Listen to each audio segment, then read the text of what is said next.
The years here on Zazi News, we have reported on the plight of Uyghur Muslims in China, with hundreds of thousands subjected to mass incarceration in the northwest of the country. Now researchers say the Chinese authorities are pressuring Uyghurs living abroad to spy on human rights campaigners by threatening their families back home. Refugees and activists say the tactic is tearing communities apart, and one refugee living here in the UK has been speaking to BBC News Night's Sam Judah about his experience, a demonstration outside the Foreign Office with a dark twist. These Uyghurs want the government to speak up about human rights abuses in China, but someone has been asked to infiltrate their ranks, gather intelligence, and send details to the Chinese authorities, where calling him Alim and concealing his identity. He's a refugee living in the UK. It was an audio. Alim has shared recordings of those calls. We've adapted a few to mask key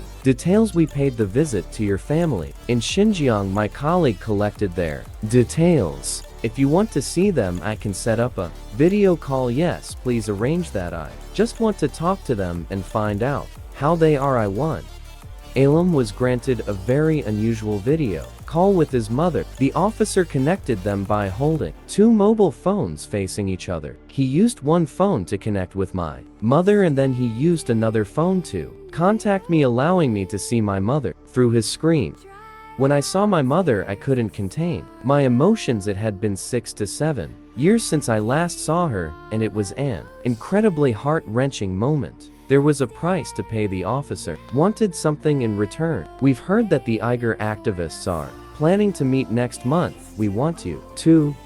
They took my family hostage, putting me through this ordeal. Even though I may appear fine on the outside, on the inside I'm suffering. It's actually an official political manual. A report published this year says 2/3 of the 400 Uyghurs living in the UK have been approached directly by Chinese PO and tries to control their daily activities and their friendships. Most face threats and harassment from police and government officials, but all experience family separation. Uyghurs outside China offer a line to the international community. They can speak for those still in Xinjiang, telling the world